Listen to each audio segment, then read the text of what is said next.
Hello, I'm Don Oglesby. I'm the CEO of Homes of Hope, and I'm welcoming you to our virtual event tonight. We are so glad that you're here with us to hear about our mission and our work, just as if you were here. You know, it's been 20 years since Homes of Hope originally developed from a dream to where we are today, 20 years later, to become what you see around us, the reality of this community. Coming to you virtually because of a struggle that our nation and our world is going through. COVID-19 is affecting our families and has affected even our gala tonight. So I pray that through the videos that you will be able to sense the seriousness and sense the sincerity of our desire to see people's lives change. Our mission statement is rebuilding lives through housing, economic, and workforce development. So what that looks like to us is affordable housing for low to moderate income families that's market quality, built in mixed income situations, and it's all new construction. This housing is always paired with financial education. Helping families beyond housing is so important to us, and it's a core part of our mission. And then our men's workforce development program, you'll hear about tonight as well, giving guys who are overcoming addictions new work skills, new life skills, Christian discipleship skills that they can take into the workforce and provide for their families after they leave us, bringing people into economic mobility so that they can do better. That's who Homes of Hope is. That's what we're about doing, and we're really glad that you're here tonight to hear more about it and to support us in our efforts. We thank you again for being here. May you be touched and challenged, and this is what we call the Homes of Hope miracle.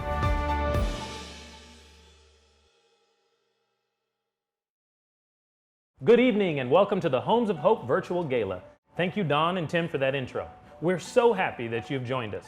I'm Jay Dew, and I've joined the Board of Directors about 3 years ago here at Homes of Hope. Thank you to those who are hosting watch parties, as well as those hosting parties in their homes tonight. Thank you to my fellow board members, advisory council members, and Solid Rock Club donors. We love that you're all part of the Homes of Hope family and that tonight we're able to connect virtually. Tonight's gala wouldn't be possible without the generosity of our incredible sponsors. Our presenting sponsor, South State Bank. Homes of Hope Corporate Champion, Wells Fargo. Men's Workforce Development Champion, Meritus Signature Homes. Realty Link.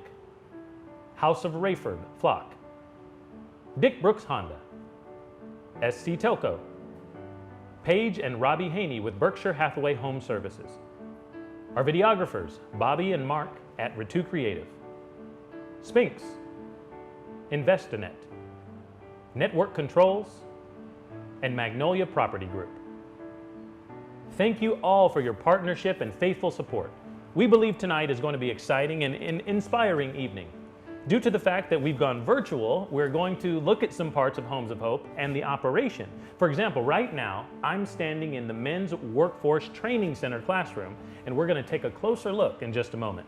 Tonight, you're going to hear from some of our staff, and we'll showcase some powerful stories of lives restored and rebuilt.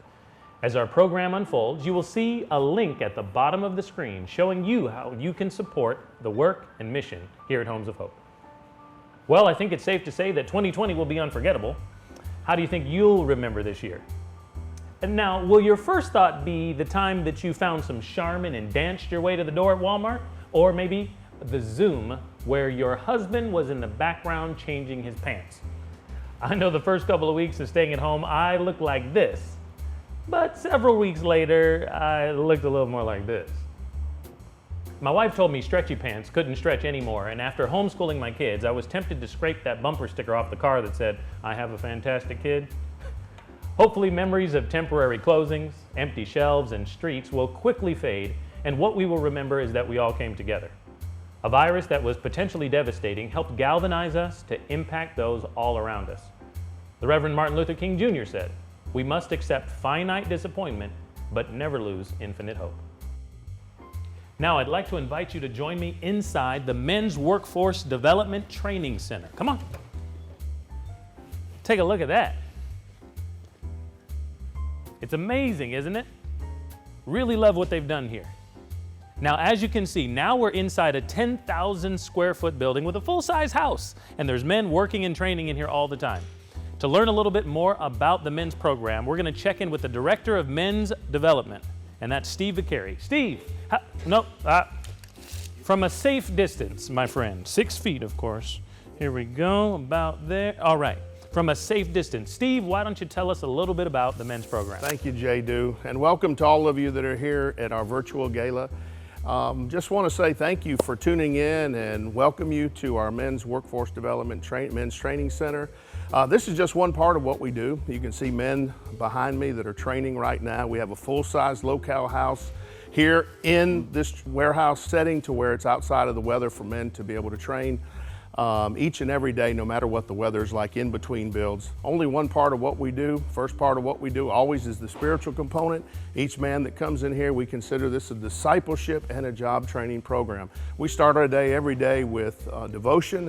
We get into praise and worship, into the word, and we're helping these men build on their foundation with Jesus Christ so that they can have a life that's has a future and a hope. So we're excited to have you see what we do here and hear a little bit more about the Men's Workforce Development Program. Just real quick, I want to ask all of our men, just real quick guys, do me a favor, starting all the way down there at Justin, each of you give us one word that describes Homes of Hope to you.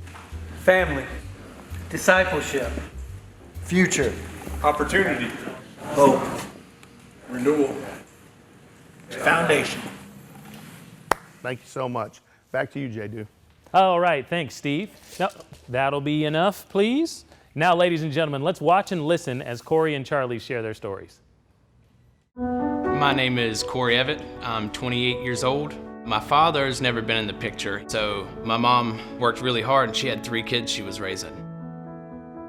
She had a prescription ever since I was little for her pain, and so from a very young age I knew where they were, so I would take them, and immediately I took a liking to it. I didn't really have a whole lot of self-confidence. I just didn't like myself very much, and when I took that, all of that went out the window. I felt great. I could talk to people. I could, I have more of a personality, and I loved that. Doing all this kind of stuff, and I felt, hey, this makes me feel good. What about this? And that turned into doing cocaine, and hey, this makes me feel really good. I want to try this. And it just kept going to where I was an addict my last 2 years of high school, full-blown addict. I got arrested the first time when I was 19. Years later, got off of probation, and after that, I caught 3 more possession charges, 2 manufacturing charges, along with a lot of other stuff. The best my lawyer can do, we come up with a plea deal for 7 years. Judge throws that away and says, I'm gonna give you 7 years suspended to a long-term inpatient rehab. I didn't deserve any of that. There was no way someone who had messed up as many times as me deserves that kind of favor, but he gave it to me. My name's Charlie Paris, 28 years old. I grew up in Hendersonville, North Carolina. My sophomore year of high school is when I started experimenting with drugs. My grandparents both had prescription medications that I could easily get. I had friends whose parents let them drink, and so that's how I got introduced to alcohol. My addiction didn't really start taking a real bad turn until my grandfather passed away. He was my father figure growing up. Everybody stopped coming around, kind of lost contact with my family, so it was like not only did he die, but I lost everybody else with it. And that's when I really started to look to drugs to fill that void. By the time I was 19, I started smoking crack cocaine. I'd picked up my first felony charge. Eventually it led to me being on the run from probation, which turned into me sitting at home getting high every day. And finally my probation officer had just had enough, and he came and picked me up and made me finish out my house arrest in jail. While I was in there, this preacher was coming around and he was looking for somebody else to give an application for a rehab. So he'd come back and give me the application for Miracle Hill and got accepted into there. And my counselor, we're talking about my plan moving forward, and he tells me, hey, if you're looking for a good opportunity, there's a program. It's a year long, but it's a discipleship and job training program that can really change your life if you'll let it. And I was like, well, tell me about it. I was like, I might want to go. And that's what developed my interest in coming to Homes of Hope. And that's when I started asking questions, and he just kept working with me for probably like 3 months and finally got it approved. That's when I knew that God had something more for my life. I didn't just want to go back out in the world. I wasn't really ready for that. Came in one Wednesday morning and told us that I got accepted.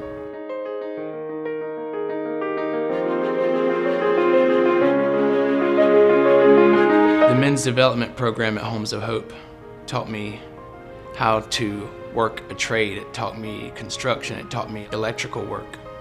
It taught me how to deal with my fellow man, how to deal with people, how to form good habits like structure and discipline, and having devotion time. While I was at Homes of Hope, we had the awesome opportunity to stay at the Gideon's house, which is a huge house right in downtown Greenville, historic property. It's a safe haven for us. It's a home away from home. With 8 or 9 guys living there.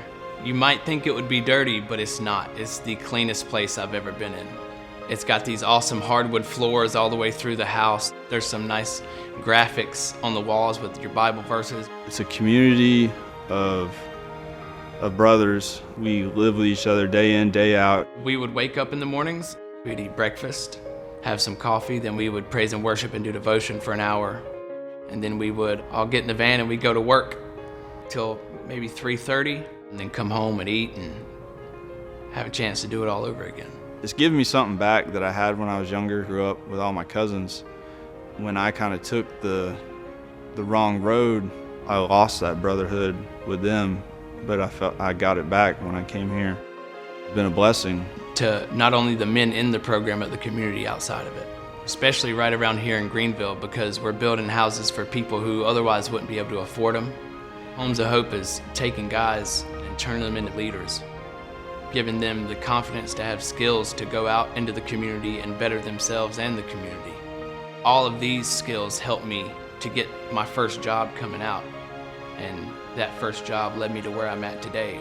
So I work for TPG Greenville, and we do research and development for Michelin. We test all of their tires and competitors' tires, and it's a really good job.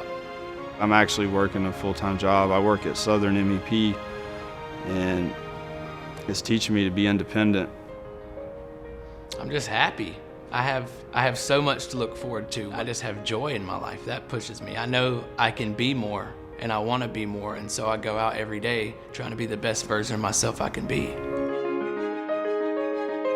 If I could say anything to the donors, I would just like to say thank you for the opportunity you've given me. It's built me up, and it's given me confidence in myself, and not rely on other things, not rely on false hope, but to rely on the truth. Your donations and support have changed my life. Without it, I would not be where I'm at. There's all the guys that in the program that I went through before and after. You've changed their lives. You've changed the lives of people who can't help themselves. You have made me a new person. There are other people out there who need this experience and that don't have that opportunity where they've come from. This place has God's favor. Things have been put in place divinely, and I think that God does work miracles here.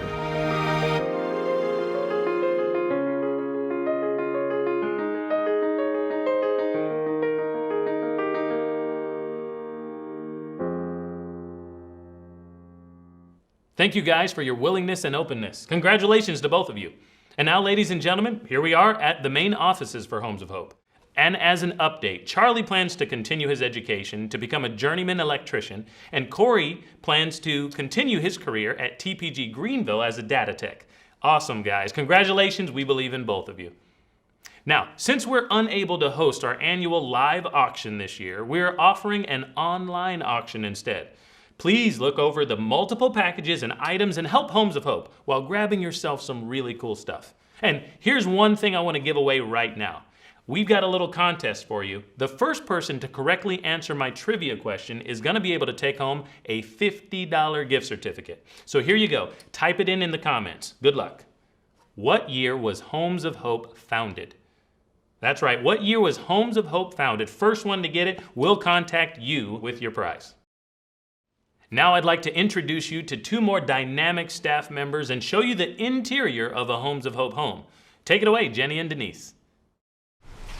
Thanks, J.Do. Hi, I'm Denise Harris, Director of Housing and Property Management. Welcome to our beautiful Homes of Hope home that we will shortly take a tour of. But in the meantime, let me introduce you to my friend Jenny. Hi, I'm Jenny Weidenbenner, the Director of Client Resources here at Homes of Hope. And I want to tell you a little bit about what we've done since the beginning of the quarantine here in the upstate.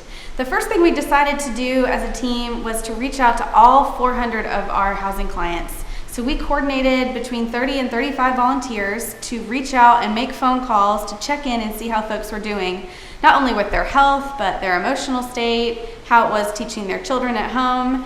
And the second thing we decided to do is go on parades within the neighborhoods in the upstate. So we gathered staff, volunteers, blew up balloons, had signs, and really just paraded through the neighborhoods just to encourage folks to kind of keep going, to really build up morale for clients who are stuck at home and not being able to go anywhere. And now I'm going to pass it back to Denise to tell you about this beautiful home. Thanks, Jenny. We're actually standing in one of our single-family 3-bedrooms, 2.5-bath homes in the Chicora Crest development. This unit is about 11 years old. These units have vinyl hardwood floors, they have dishwashers, stoves, refrigerators, they have ceiling fans in the bedrooms and in the living areas. These properties have great amenities, they are well built. They could be your average market value rental home, and our families just love them. It helps to add value not only to our community, but also to the families who live in these units. And guess what? We have a family scheduled to move in on this Friday, and we're so excited for this new family to join our Homes of Hope family. Now, back to you, J.Do. Thank you, Denise. It's always exciting to hear about a family moving into their new home. Oh, and speaking of families, I'd like to introduce you to one of our Homes of Hope families now. Enjoy their story. My name is Daniel Holloway. My name is Sonia Holloway, and my home is wonderful. Homes of Hope helped us by helping our family reduce the cost of paying rent. We were paying over $1,000 a month in this home that we thought was convenient for our family. My husband has always been a primary caretaker for us. And I was used to taking care of him, had a great job. Taking care of my family wasn't a problem until I got sick. I'm in stage 4 kidney failure. I just couldn't work. We were just sinking deeper and deeper in a hole.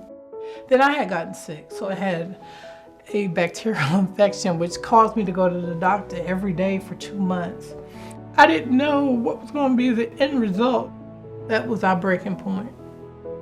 Yeah, one time I lost hope. I walked into Foothill Management. I was just looking for a low cost house, and I happened to see the application of Homes of Hope, because I've been praying about this. I've been praying that Lord will open up a door, and when I seen the paper, I said, this is it. This is what I can afford. This is it. The process can be tedious, but it's well worth it. I think the screening process is a good one. I really do. My husband called every other day and asked if we were approved. Every other day, because we needed this home. We needed this hope. And we got it. I'm gonna be honest, I'm a prayerful person, so I try to be peaceful and calm, okay? But I was excited. We were excited. It's a wonderful home. We're comfortable. We don't have to worry about, can we afford food, really? I mean, really. We're able to buy groceries and do the things that we need. It's a home, it's comfortable, it's what I need, it's everything. It's a home of hope. A home of hope. It is. I know my son loves this home. He freely goes up and down that step. It's just safe and peaceful in here. And he's able to just do his computer stuff and feel at home. My name is Daniel Holloway Jr. The first time I walked in and I was just taking in everything, I was just excited. The living room was so big, and I went upstairs and I loved my room. I love my family. It feels like we have more of a connection at this house. I just like the talks that we have. The waste cities and the desolations of many generations. As far as being a donor, give. Give. It's not a handout. You're helping people. You're helping people. There. And we need you. I would really love to see more homes in this area. Take a hammer and nail to a house myself. If you could saturate this area with the homes that you build, it would change. It would change the mindset of the people in this area.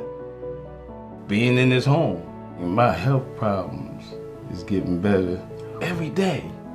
Every day.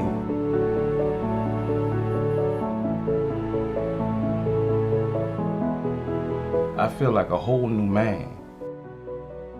I finally can take care of my family again, you know. And you just don't know what that did for me. To be able to be in this house, to be able to take care of my family.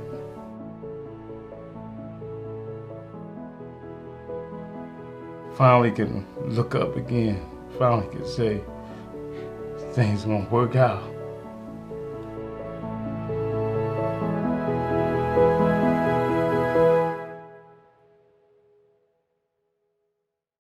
Wow, what a powerful example of what a difference a safe, affordable home can make in a family's life. And now, as we get toward the end of our evening together, it's now my pleasure to introduce you to the President and CEO of Homes of Hope, Mr. Don Oglesby. Thanks, J.Do. And thank you for all of you that are watching right now, and for the folks that have sponsored this virtual event. Thank you all for what you've done, your contribution. Thank you for everybody just pitching in and doing your part. This is a neat opportunity to talk to you in your own setting. And so what I want to do is kind of wrap this up by telling you that in my 21 years of doing this, I've never seen a need greater, ever. And all of us know, what's been going on lately. So if you just take that and multiply it times what already the demand was, the need for Homes of Hope is great. And we want to try to meet that need. And all of us are going through some rough times, but we want to ask that you, in whatever it is that you had in mind to do tonight, stretch yourself. Think about the folks that are stretching themselves, the ones that maybe you already heard from in housing, some of the men in our program. They're all stretching ourselves in this time. And so I would just ask that you would consider whatever number you had in your head that maybe you were going to contribute tonight after you finished watching this, that you would stretch and do the best you can. I'm asking with sincerity because the need is really great. We think we're worthy of your investment, and we think that of ourselves not because of our own ability, but because of God's. And we think that because the generational impact that we've seen happen through Homes of Hope ministry is real, and it changes lives. It's not just temporary fix. I saw the line the other day of handing out food. That's temporary, that's good, but it's temporary. Ours is permanent. When we change a life, we change a family, we change their children, we change their grandchildren. So Lord is in charge of all of that, and we ask that you would be his hands and feet in helping us. Please do the best you can. The ribbon at the bottom of the screen is the way you can give, and we appreciate whatever you can do. Thank you. Thank you, Don, and thank you all again for viewing tonight's virtual gala. If you missed any of it, we will replay it. We look forward to seeing you in person next year. We hope you'll join us for our golf classic at the Cliffs on Monday, October 19th, as we continue rebuilding lives together. Thank you and good night.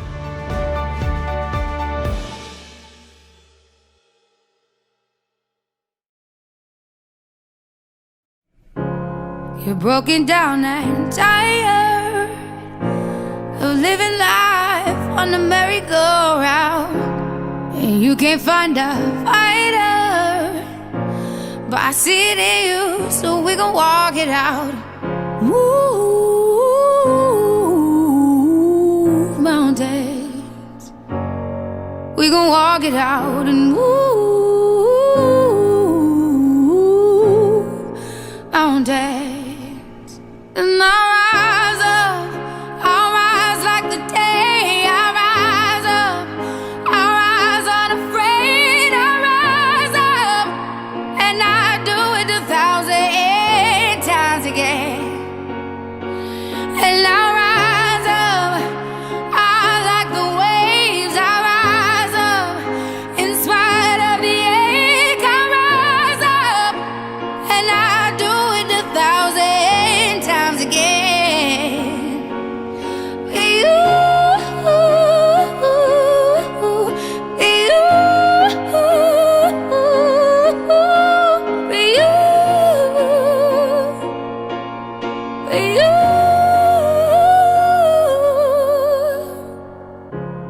the silence isn't quiet, and it feels like it's getting hard to breathe.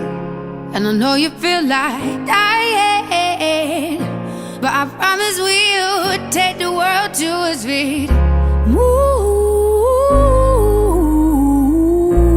mountains, bring it to its feet. Move mountains, and I'll rise up, I'll rise like the day. I'll rise up, I'll rise unafraid. I'll rise up, and I do it 1,000 times again.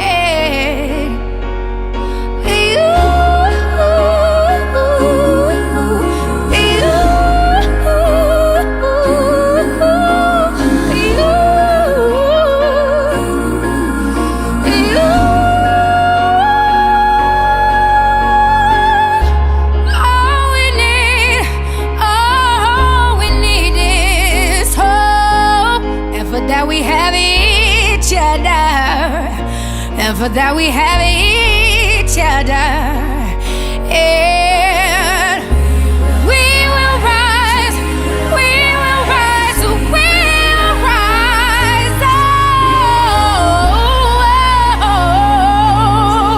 we'll rise. I'll rise up, rise like the day. I'll rise up in spite of the ache. I will rise 1,000 times again.